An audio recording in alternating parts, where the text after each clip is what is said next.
Hi, my name is Angie Wong, and I am president of Legacy PAC. We just came off a huge bus tour across the nation where we went and supported Republican candidates that were running in the midterm elections.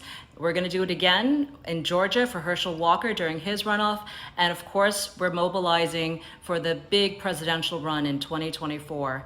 We would love your support and your donations to help us hold the line for the America First agenda and to support the next generation of conservative leaders. So please go to legacy-pac.org. That's legacy-pac.org. Thank you so much for your continued support. Hi, this is Stan Fitzgerald with Legacy PAC and Veterans for Trump. I'm here with my friend Audrey Neu, who is also with the Cobb County GOP in Georgia. Hello, Audrey. How are you tonight? I'm good. How are you, Stan? So, Audrey, we're going to talk a little bit about critical race theory and the news that came out of Georgia today. For our viewers that might not know what exactly that is, can you just give us a brief description of what critical race theory actually is? Sure. Critical race theory is actually an arm or an extension of critical theory. There's also queer theory that's thrown in there as well. And basically, it is full-blown Marxist ideology. Basically, to sum up, with critical race theory, the only thing that matters about you is the color of your skin. It throws meritocracy right out the window. It doesn't matter what you do. It doesn't matter what you accomplish or what you don't accomplish. The goal is to lower the bar as much as possible so that everyone is on the same playing field, regardless of color. Obviously, coming in, we've seen a lot through schools where, white children in particular are shamed. And that has been the big focus on the conservative side. The flip side of that no one really likes to talk about is that it does a huge disservice to the Black community, and the Black community hates it.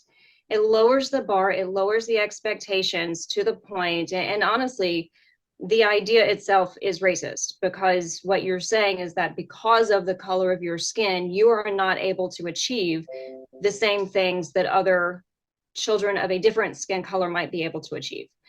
So in a quick nutshell, that's basically it.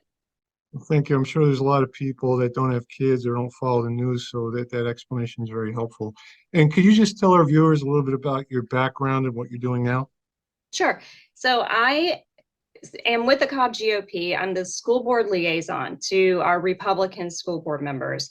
What that means is that basically I'm in regular contact with them, keeping up with, the news of the day, which is why we're here, keeping them filled in, giving them any help that they need during election cycles, that sort of thing. It's a position that's actually pretty unique to the Cobb GOP. It was created by Sally Grubbs, our chair.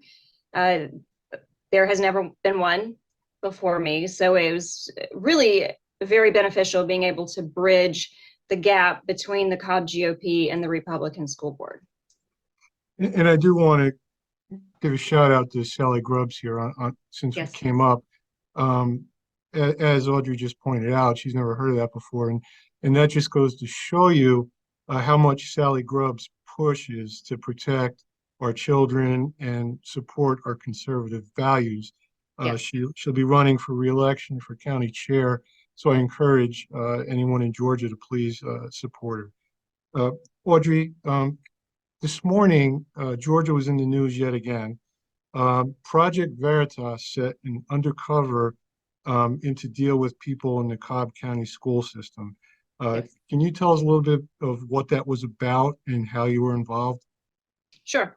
So the initial video dropped at about 7 o'clock last night, and it is an undercover operation that Project Veritas is known for. So they focused on a man named Quentin Bostic. It is actually Dr. Quentin Bostic. He has a PhD in education. He works for a nonprofit organization called the Teaching Lab. What they do, and what the first video shows, is him bragging about how the curriculum that they have developed is nothing but critical race theory. So on the video, he's questioned, well, don't we have legislation against that in Georgia? Isn't that illegal? And he says, yes. It is. But if you take the name critical race theory out and you replace it with diversity, equity, and inclusion, you can say whatever you want and you can do whatever you want. So on the video, he is bragging of having sold this curriculum to both Fulton County and Cobb County. So given the position that I'm in with the Cobb GOP, it's, again, there's pretty fair amount of constant communication with the Cobb County School Board and so even then some senior officials there. So I reached out to them immediately, sent the link to them. They launched an investigation right away. Cobb County has a resolution against critical race theory that actually happened before the state law came out. And they have made it very, very clear that Cobb County education will stay focused on true education. The flip side of that is that this stuff is woven in through diversity, equity, and inclusion, and social emotional learning, which we can talk about in a little bit if you want. But the crux of this, through this thorough investigation, I did hear back from the school district the middle of the day today, and they have no record whatsoever of having purchased anything from the teaching lab or from Quentin Bostic. He also has 2 other LLCs. And again, there's no record of Cobb County having purchased anything from him. With that being said, there are a couple of options there and scenarios that I've kind of played out a little bit that are possibilities. It's possible, and honestly, the most likely is that he sold the curriculum to private schools within Cobb County and said Cobb County District just in an effort to inflate himself. That is the most likely scenario. The other option there is if, and I don't even know if this is possible, but if a teacher independently purchased pieces of the curriculum and then was using it. The school district is still thoroughly investigating, but as of right now, the word is that there's no record of the Cobb County School District having purchased anything from him. Well, thank you for that very important update, because that might be this might be a nothing burger, as the left-wing media likes to say. But along that lines, have you communicated with the other county? Do they have a record of it? I have not communicated with Fulton County. It really wouldn't shock me if they had. Fulton County has not made the same stands that Cobb County has. Cobb County is very unique with our school board makeup being a Republican majority and our district staff and our superintendent being very, very focused on keeping education focused on education. Now, no school district is perfect. We have seen, dribbles, if you will, of critical race theory under a different name in the district, but it is not presented from the teaching lab. Usually it falls under their social emotional learning, which there's also a drive in Cobb County to clean up and to make sure that that is focused where it should be as well. So can you just clarify this social emotional learning bit? Is this a liberal, sneaky way of getting something into? Yes. Yeah. So social emotional learning is the Trojan horse for many reasons. Number one, it's very important to understand that with social emotional learning and diversity, equity, inclusion, that kindness has been weaponized. So nobody wants to be the person to say, I'm not for diversity. I don't want to be inclusive. We don't want to teach the children how to manage their emotions and goal setting. And that's really what this is. So nobody, especially at the state level, wants to, or even really understands what it is they're looking at. So the best example I've ever given, the one that drove home the most, was a book that was actually in a Chick-fil-A kids meal. And the book was fantastic. It was about when you're angry, when you feel angry. And it goes through and, I count on my hand and I do 1, 2, 3, 4, 5, and I've calmed myself down. Different little tricks like that for children to learn what to do when they're feeling angry and what anger is. And, you can go talk to your parents.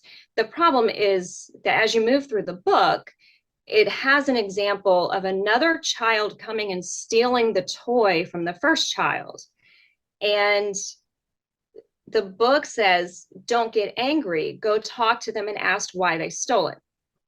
The reason given is that the second child wanted to play too. So now that made it okay that the child stole the toy. So fast forward that into the adult world, and we can see why massive looting is now excused, because they wanted it. It's theirs to take because they want it. So it's little pieces like that that get missed. I think that it's a Marxist socialist ideology. So most people in the country, they focus on national politics, and we like Yes. to remind people how important your local, municipal, and county politics are, and this is a perfect example.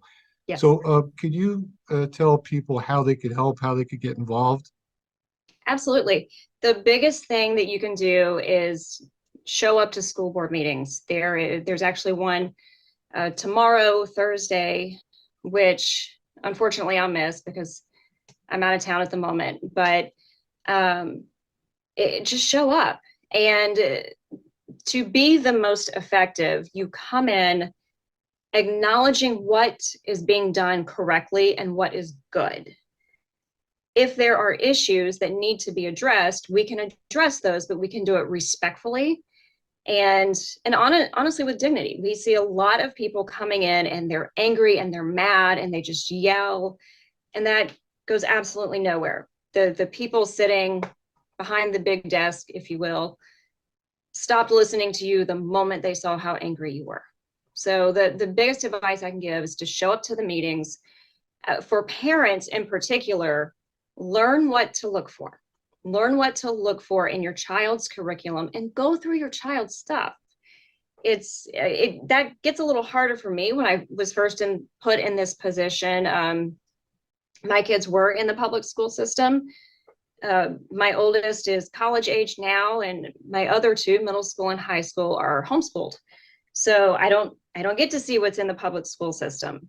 I do have parents that reach out on a pretty regular basis, and it's a little bit of a fine line because we are dealing with a public school. So there is going to be stuff in there that someone may or may not approve of on a religious standpoint or a personal level, but at the end of the day, it's a public school.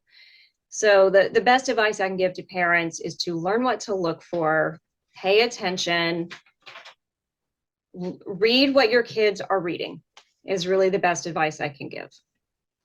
Well, Audrey, let me first thank you for all the work you're doing at Cobb County, you and Sally, Thank you. with the school boards. We all appreciate it. And I thank you for your time tonight, and I'll see you soon. Absolutely. Thank you so much. You're welcome. Take care. Thanks.